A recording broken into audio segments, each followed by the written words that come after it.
Requirement number 7 for the backpacking owner. It says, what type of food are best for backpacking?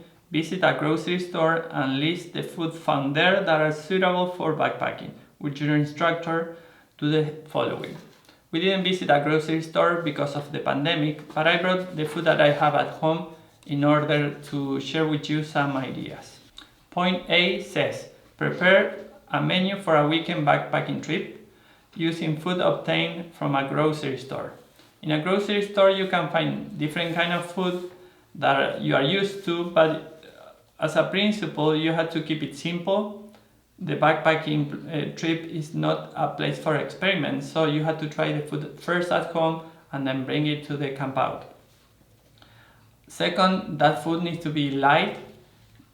Dehydrated food is the best because it is compact, nutritious and light, so you have to try to focus on that. Perhaps pasta and different kind of dehydrated food that can be available in your grocery store, in Walmart, everywhere. If not, you can go to specialized places like REI, for example, and you will find different brands and of course different menus that you can prepare. These are required, you just need to use boiling water with this and be patient, 10-15 minutes and you will have a meal. This is one serving and that's important. This says 3 servings. If you are like me, perhaps this will be actually 2 servings in the reality. So pay attention to that, share meals. Then you don't need to bring one of these for every meal that you have to take. And also for breakfast, for example, I like this. They are oatmeal, really simple, different flavors. I like to add trail mix to this, and that's it. You can use also fresh fruit and mix it with a little bit of hot water. You don't need too much. And that will make it. I take 2 of these every breakfast and I'm good to go. There are many options out there. Instant mashed potatoes, quick cooking rice, pasta, dry soup mixes, granola, etc, etc, etc. I will not tell you what to eat exactly because every person is different. Some people like spicy, some others don't. And so that's entirely up to you, but keep in mind the principles. You have to keep it simple, try it first, and bring something that is light and easy to cook. Point B, learn the techniques of measuring, packaging, and labeling backpack foods for your trip. You have to use Ziplocs and every mix that you want to bring to cook or for trail mix, for example. You use your favorite dry fruit, mix it there, bring calories. Don't worry about those extra calories because you will need it in the trail. You can prepare also the mixture that you need, for example, for pancakes if you want, or any other combination that to make it simple. So at the campground you will not only need to use boiling water and you will be fine. More information about this is available in the link below. Make a trail snack. You can use raisins, peanuts, pretzel, chocolate chips. Yes, chocolate is allowed because you will need those extra calories. Dry fruit and sunflower seeds, etc. Everything that you like, use it in this trail mix, or you can buy a commercial trail mix and you will be fine also. Try different things, different opportunities, and you will find the best version for you. If you are planning to share your meals with other people, please consider the allergies they might have.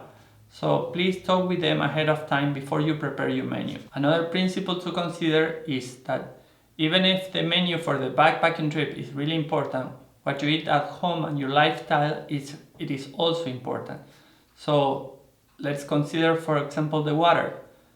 If you drink a lot of water while you are in the backpacking trip, it is okay and it's helpful, but perhaps you didn't drink water before and you are already in trouble when you get to the backpacking trip. So drink a lot of water before and you will be fine at the backpacking trip. Requirement number 8 for the backpacking owner. It says, know the prevention, symptoms of, and the first aid for. And there is a long list of situations that you can experience, bad situations, physical problems that you can experience during a backpacking trip. My main focus will be on the prevention because you don't want to experience any of these problems. In order to prevent all these problems, there are general principles that you need to consider. Number 1 will be the equipment. For cold temperatures or hot temperatures, you have to dress properly. Sometimes people believe that if it's really hot, you have to use shorts and expose a lot of skin, but that's not right. If you consider the people that live in the deserts, for example, they are all covered because in that way they can keep the moisture in their skin and prevent dehydration. So that's very important to consider.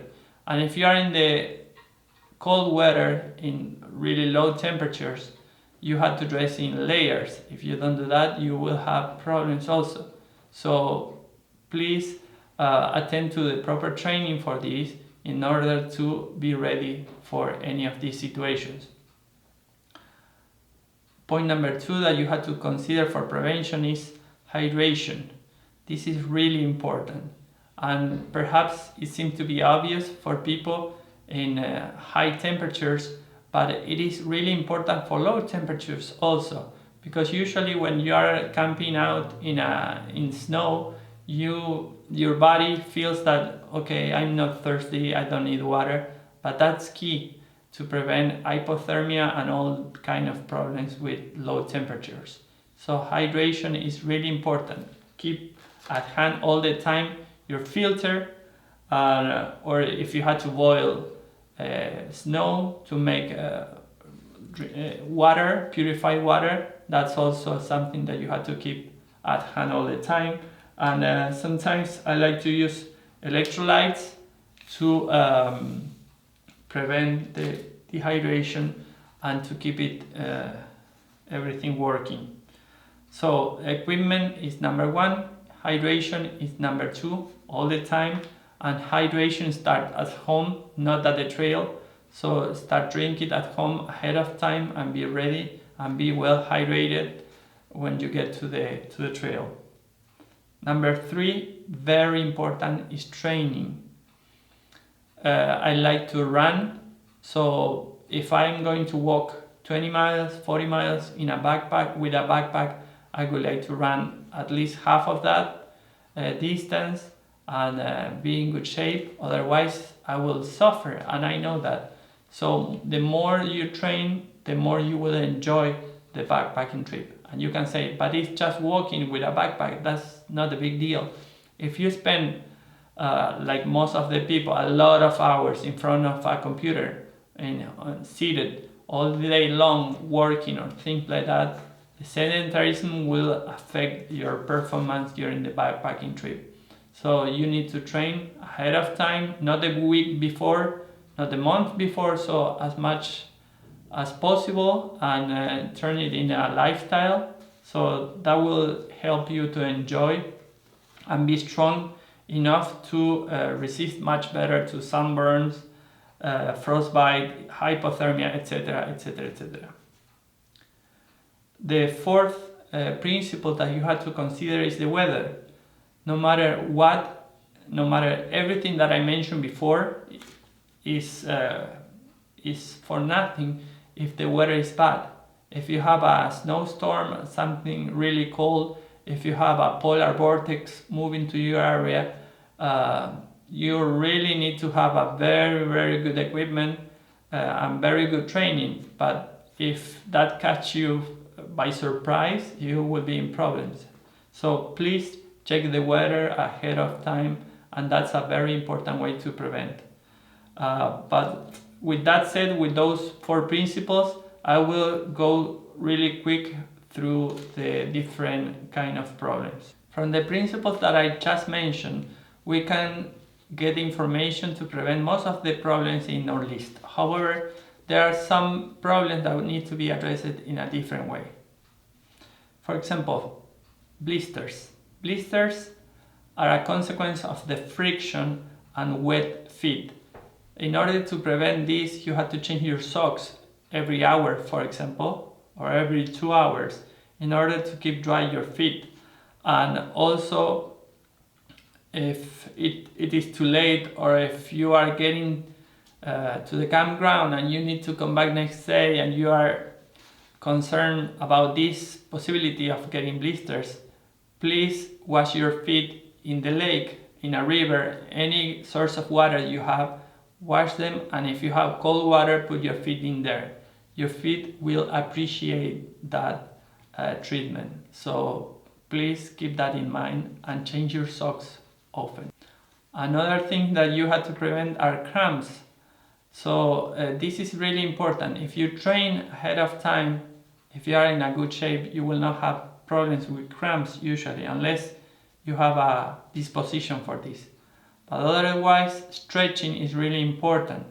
As soon as you finish your hike, get to the campground, you have to stretch every possible way, every single muscle, in order to sleep better and prevent every kind of pain during the next day, and cramps also.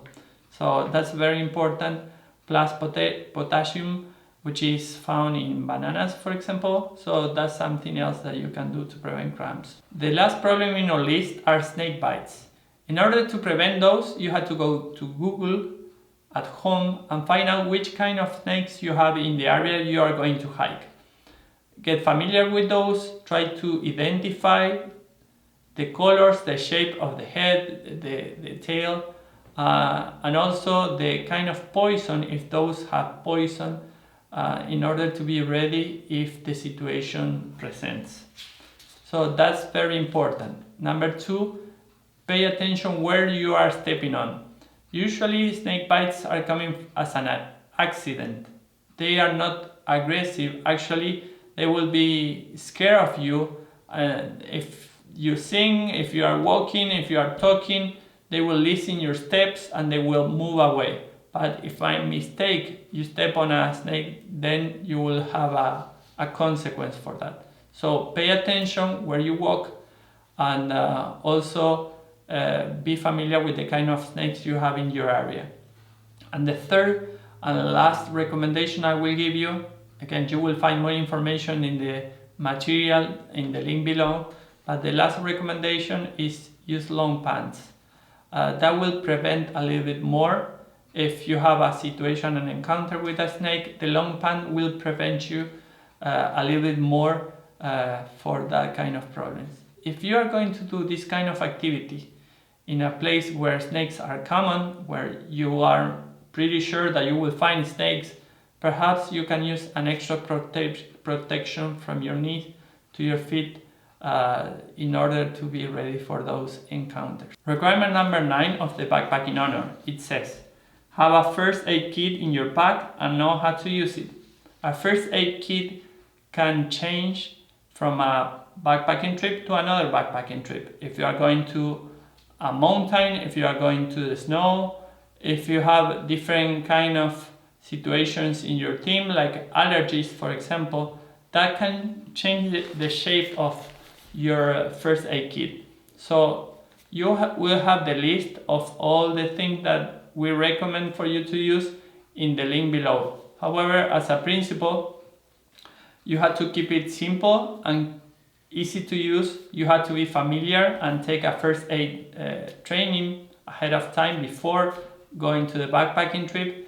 And also you have to keep it light. So bring what you need and not everything else, because that's extra weight that you have to carry through the miles. Requirement number 10 of the Backpacking Honor, it says, according to your weight, what is the maximum number of pounds you should be allowed to carry?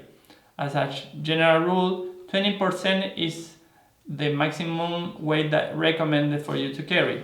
However, it doesn't mean that you have to carry that amount of weight. The more you know, the more experience you have, you will carry less and less. And you will be more effective in the equipment that you are bringing. So between 5 and 10% it is also okay. As a leader, usually you have to carry a little bit more in order to bring material or extra equipment for the people that you are leading. So also consider that when you pack your backpack.